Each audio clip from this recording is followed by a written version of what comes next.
कभी सोचा है कि अगर एक दिन दुनिया इतनी ठंडी हो जाए कि सांस लेना भी दर्द कर दे, अगर बाहर निकलने का मतलब हो मौत और जिंदा रहने की आखिरी उम्मीद बस एक चलती हुई ट्रेन हो, एक ऐसी ट्रेन जो कभी रुकती नहीं।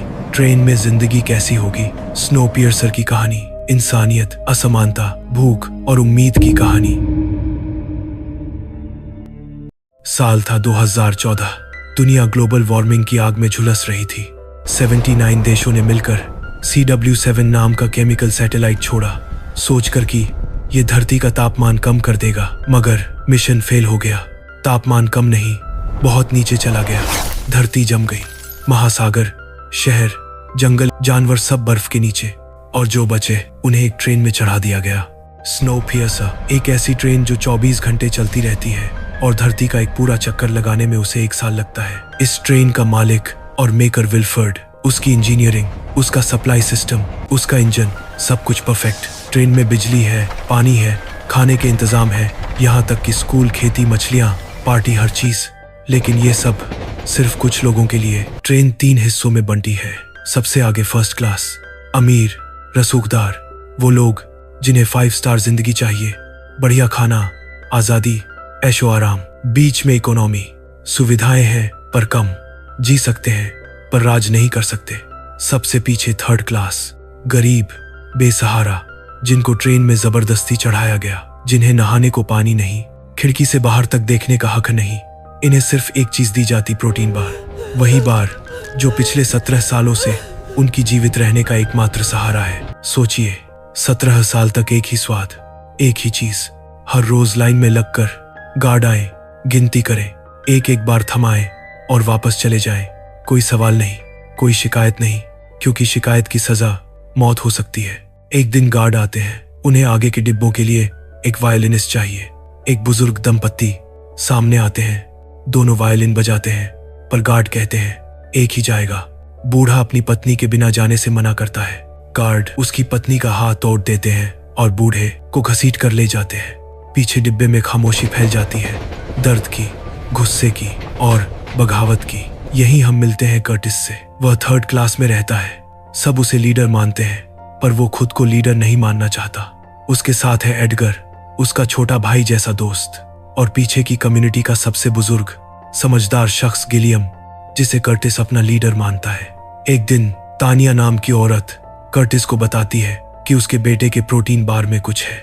कर्टिस बच्चे से बार लेता है, उसे निकालता है। अंदर एक छोटा कैप्सूल जिसमें छुपा है मैसेज।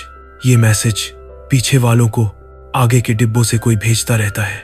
इस बार लिखा है नामगुंग, वही आदमी जिसने ट्रेन का सिक्योरिटी सिस्टम बनाया था, लेकिन अभी वो जेल सेक्शन में फंसा है। प्लान साफ है, नामगुंग को छुड़ाओ और उसकी मदद से दरवाजे खोलते हुए इंजन तक पहुंच जाओ। रात को गार्ड एक लेडी के साथ फिर आते हैं, इस बार बच्चों की हाइट नापने के लिए। जो फिट लगे उन्हें पकड़कर ले जाते हैं। एक पिता अपने बच्चे को बचाने की कोशिश करता है। हंगामा होता है। पिता गुस्से में आकर अपना जूता गार्ड के साथ आई उस औरत को मार देता है, पर वो औरत बिना कुछ कहे चली जाती है। लेकिन थोड़ी देर बाद मिनिस्टर मेसन आती है। वो इस ट्रेन की CEO थी। वो थर्ड क्लास के सामने जूता उठाती है और कहती है, जिस तरह से जूते की जगह पैर पर होती है और टोपी की जगह सर पर, वैसे ही तुम लोग भी इस जूते की तरह हो। तुम्हारी जगह पीछे है, अपनी औकात याद रखो।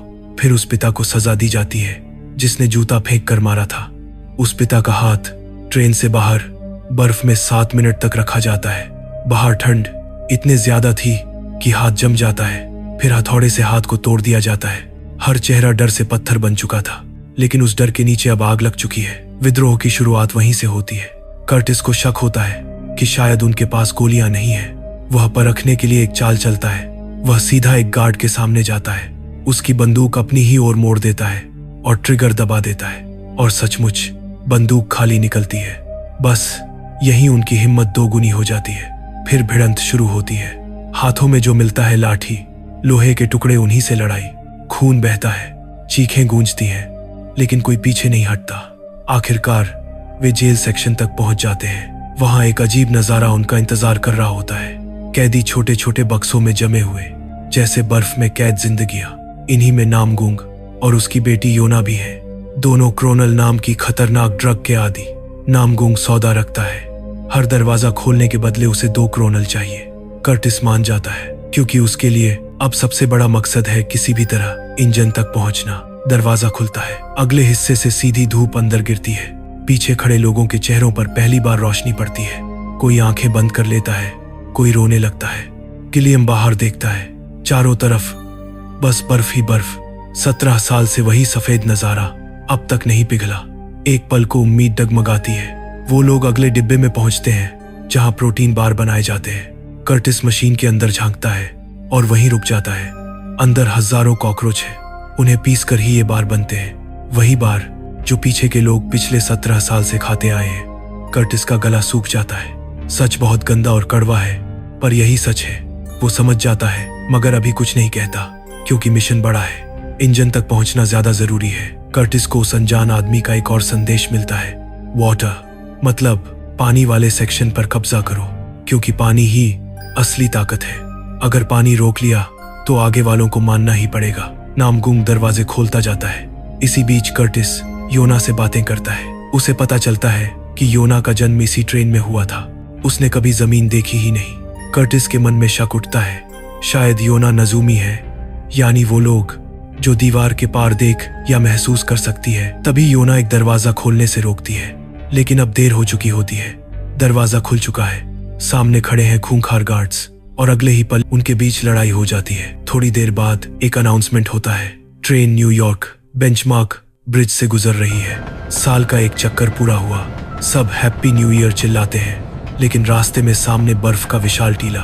ट्रेन उसे तोड़ती हुई निकलती है। इसी दौरान नामगुंग योना को बाहर दिखाता है। दूर घाटी में एक पुराना प्लेन जो पिछले साल से अब ज्यादा साफ दिख रहा है, जिसका मतलब था कि अब बर्फ धीरे धीरे पिघल रही है। लेकिन इसी बीच ट्रेन की सीईओ मेसन आती है। उसके शब्द जहर जैसे, तुम्हें विल्फर्ड का शुक्रिया अदा करना चाहिए, उसने तुम्हें बचाया, और तुम पानी पर कब्जा कर ट्रेन का बैलेंस बिगाड़ना चाहते हो। फिर वो आदेश देती है, पीछे वालों में से 74% गरीबों को मार दो, क्योंकि अब ट्रेन एक टनल में से गुजरने वाली होती है। गार्ड्स के पास नाइट विजन होता है, गरीबों के पास कुछ नहीं। गार्ड्स नाइट विजन लगाते हैं, टनल के अंधेरे में मौत बरसा देते हैं। कर्टिस चीखता है, मशाल लाओ। पीछे वाले मशालें जलाकर दौड़ते हैं। रोशनी जैसे उम्मीद बनकर लौट आती है, काटो या कट जाओ। मेसन का एक कमांडर फंस जाता है, पर मेसन उसे मरने देती है। लेकिन दूसरी तरफ मेसन का एक गार्ड एडगर को पकड़ लेता है। कर्टिस के सामने दो रास्ते थे, या तो मेसन को पकड़ लो या एडगर को बचाओ। कर्टिस मेसन की तरफ दौड़ता है क्योंकि इंजन तक जाने के लिए वो जरूरी है, और पीछे एडगर को मार दिया जाता है। आखिरकार कर्टिस मेसन को पकड़ लेता है। अब ये गरीब लोग मेसन को बंदी बना लेते हैं और टॉर्चर करते हैं। फिर वो लोग अपने बच्चों के बारे में पूछते हैं, कहाँ है वो?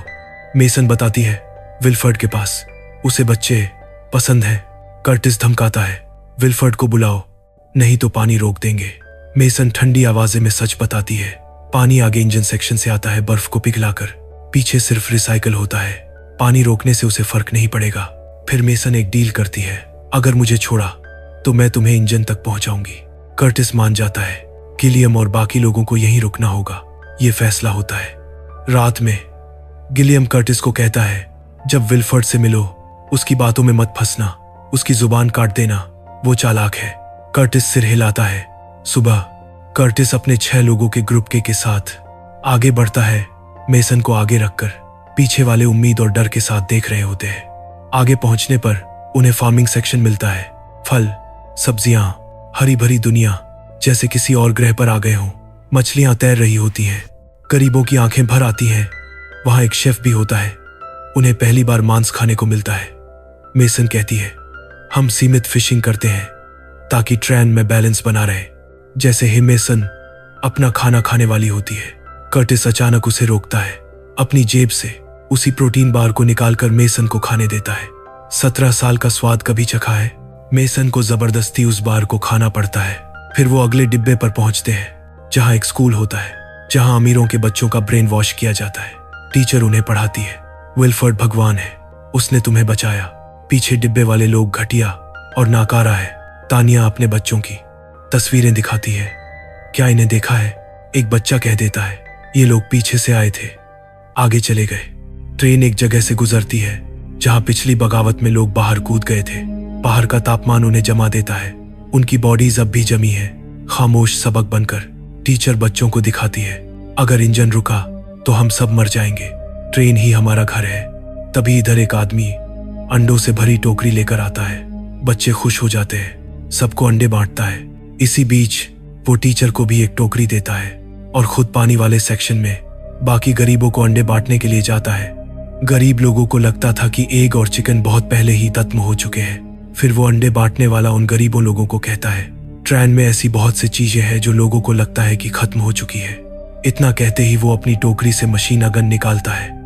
लोग समझते थे कि गन में गोलियां नहीं बची और अचानक गोलियां चलती हैं। उधर टीचर भी अपनी टोकरी से गन निकालकर कर्टिस के साथियों पर फायर करती है। कर्टिस का एक और साथी गिरता है। दूसरी तरफ सीसीटीवी पर दिखता है, पानी वाले सेक्शन में गार्ड लीडर फ्रैंको ने 3rd क्लास वालों का कत्ल किया और कैमरे के सामने गिलियम को भी गोली मार दी। कर्टिस अंदर से टूट जाता है। ये उसकी दुनिया, उसके भरोसे सब पर वार था। कर्टिस मेसन को भी मार देता है। उसके लिए अब कोई माफी नहीं बची। अब वो लोग आगे के डिब्बों में पहुंचते हैं, जहां अमीरों के लिए सलून, स्पा, हॉस्पिटल और स्विमिंग पूल जैसी 5 सितारा सुविधाएं बनी हुई हैं। अंदर का माहौल बिल्कुल अलग है। अमीर लोग पाउडर का नशा करके बेहोश से पड़े हैं। तेज म्यूजिक चल रहा है, रंग बिरंगी रोशनियां चमक रही हैं, जैसे बाहर की जानलेवा ठंड उनकी दुनिया तक पहुंच ही नहीं सकती। जैसे ही कर्टिस और उसके साथी अगला दरवाजा खोलने वाले होते हैं, दरवाजे पर फ्रैंको फिर धमकता है। उसकी आंखों में बदला था। गोलियां चलती है, तानिया गिर जाती है। कर्टिस का एक और साथी मारा जाता है। फ्रैंको जब योना पर निशाना साधता है, नामगुंग टूट पड़ता है, उसे रोकता है। कर्टिस मौका देखकर चाकू घोंप देता है। फ्रैंको गिरता है, पर उसकी नफरत अभी जिंदा लगती है। मरने से पहले तानिया कांपते हाथों से कर्टिस को टिम्मी की फोटो देती है और बोलती है, मेरे बेटे को ढूंढना। कर्टिस की आंखें नम है। वो सिर झुका लेता है और आगे बढ़ जाता है। इसके बाद कर्टिस, नामगुंग और उसकी बेटी योना अगले सेक्शन में जाते हैं, जहां पार्टी चल रही थी। नामगुंग और योना यहां से क्रोनल ड्रग जमा कर लेते हैं। फिर ये तीनों इंजन सेक्शन तक पहुंच जाता है। इंजन सेक्शन के सामने पहुंचकर कर्टिस खुद पर काबू खो देता है। वो दरवाजा पीटता है, तोड़ने की कोशिश करता है। नामगुंग उसे शांत करता है और अपनी जेब से दुनिया की आखिरी बची हुई सिगरेट उसे देता है। कर्टिस सिगरेट पीता है और अपना पास्ट उसे बताने लगता है। 18 साल पहले जब सब जम रहा था, हमें एक डिब्बे में ठूस दिया गया। 1000 लोग, 1 महीने तक न खाना न पानी। फिर लोग एक दूसरे को खाने लगे। कर्टिस की आवाज कांपती है, मैंने बच्चों का मांस खाया। मैंने एक माँ को मार दिया उसके बच्चे को खाने के लिए। तभी गिलियम ने मेरा हाथ से चाकू छीना और अपने हाथ का टुकड़ा काट कर हमें खिलाया। उसके बाद कई लोगों ने अपने हाथ पांव दे दिए ताकि बच्चों की जान बचे। उस दिन जिस बच्चे को मैं काटने वाला था वो एडगर था और इसीलिए मैं खुद से नफरत करता हूँ। और फिर कुछ महीनों बाद गार्ड्स ने उन्हें प्रोटीन बार देना शुरू कर दिया था। फिर कर्टिस नामगुंग को इंजन का दरवाजा खोलने को कहता है। नामगुंग कहता है, ये दरवाजा नहीं, हमें ट्रेन का बाहरी दरवाजा उड़ाना चाहिए। बर्फ पिघल रही है। मैं 10 साल से न्यू ईयर ब्रिज से वही प्लेन देखता हूँ। पहले उसका सिर दिखता था, अब पूरा जहाज दिख रहा है। मतलब बर्फ घट रही है। बाहर शायद जी सकते हैं। वो बताता है, क्रोनल सिर्फ ड्रग नहीं, हाईली एक्सप्लोसिव है। हमारे पास इतनी ज्यादा मात्रा में है कि पूरा बम बन जाएगा। दरवाजा उड़ाएंगे और बाहर निकल जाएंगे। कर्टिस उसे पागल समझता है। ये सब नशे का असर है। तभी इंजन का दरवाजा खुलता है। विल्फर्ड की सेक्रेटरी आती है। वह नामगुंग को गोली मार देती है और कर्टिस को अंदर इंजन में ले जाती है। विल्फर्ड मुस्कुराकर कर्टिस का स्वागत करता है और कहता है, तुम 18 साल में पहले हो जो यहां तक पहुंचे। फिर वो सच खोलता है, ये मैसेज, ये बगावतें मैं ही कराता हूं। हर 5-10 साल में बगावत जरूरी है, जनसंख्या कंट्रोल के लिए, संसाधनों के बैलेंस के लिए। गिलियम मेरा पार्टनर था, मैंने उसके साथ समझौता किया था। इस बार तुम लोग हद से आगे बढ़े, इसलिए उसे मरना पड़ा। कर्टिस पूरी तरह से हैरान रह जाता है। वो मानना नहीं चाहता था कि गिलियम भी इस सब में शामिल था। विल्फर्ड आगे कहता है, ट्रेन में रिसोर्सेज सीमित हैं, लोग बढ़ते हैं, हमें मुश्किल फैसले लेने पड़ते हैं। गोली चलानी हो, बगावत करानी हो, बच्चों को लेना हो, बस इसलिए करना पड़ता है कि इंजन चलता रहे। इंजन रुका तो सब खत्म। फिर विल्फर्ड को कर्टिस एक ऑफर देता है, अब मैं बूढ़ा हो रहा हूं, मुझसे अब ये सब अकेले नहीं संभाला जाता है। इंजन को नया मास्टर चाहिए, तुम बनो विल्फर्ड के उत्तराधिकारी। उधर योना बाहर आती है। नामगुंग जमीन पर पड़ा होता है, लेकिन जब वो विल्फर्ड वाले सेक्शन में जाती है, अचानक उसे एहसास होता है यहाँ नीचे कुछ है।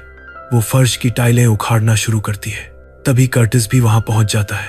नीचे जो दिखता है उसे देखकर दोनों के होश उड़ जाते हैं। एक छोटा बच्चा टिम्मी और उसके साथ एक और बच्चा, दोनों को इंजन के अंदर छोटे छोटे पार्ट्स की तरह फंसाकर इस्तेमाल किया जा रहा है। मशीन के पुराने पार्ट्स टूट चुके थे, उनकी जगह बच्चों को ही पार्ट्स बना दिया गया था ताकि इंजन चलता रहे।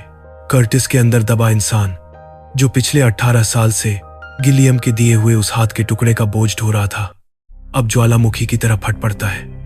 वो विल्फर्ड पर टूट पड़ता है। उधर योना क्रोनल का बड़ा ढेर दरवाजे पर लगा देती है। उसे बस चाहिए थी एक माचिस। कर्टिस योना को माचिस देता है और साथ ही झुककर टिम्मी को बाहर निकालने के लिए अपना हाथ इंजन की मशीनरी में फंसा देता है। योना आग लगा देती है। तेज धमाका होता है। तेज विस्फोट से ट्रेन पटरी से उतर जाती है। डिब्बे टूट कर जाते हैं। इंजन की आवाजें धीरे धीरे थम जाती हैं और फिर चारों तरफ सन्नाटा। और फिर कुछ देर बाद धीरे से एक दरवाजा खुलता है। योना और टिम्मी जिंदा होते हैं। वे पहली बार धरती पर कदम रखते हैं। हवा ठंडी है, लेकिन अब काटती नहीं। दूर पहाड़ों से एक सफेद ध्रुवीय भालू उन्हें देखता है। मतलब साफ है, बाहर जिंदगी अब भी है। प्रकृति ने हार नहीं मानी और इंसानियत की कहानी अब ट्रेन के लोहे के डिब्बों से निकलकर फिर से इस धरती पर लिखी जा सकती है।